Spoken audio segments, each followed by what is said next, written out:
I'm Dr. Josef Hadeed, a board-certified plastic surgeon in Beverly Hills, California.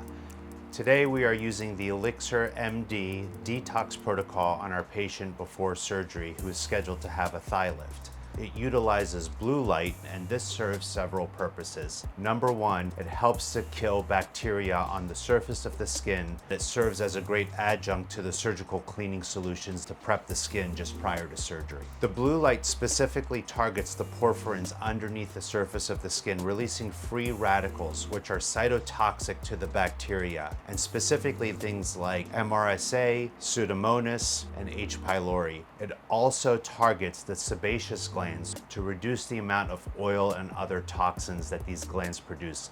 This results in less inflammation. So the benefit of doing the detox protocol from ELIXIR MD just before surgery is that it reduces inflammation, reduces the risk of infection, and as a result, the scars will heal nicer and the risk of postoperative complications will decrease.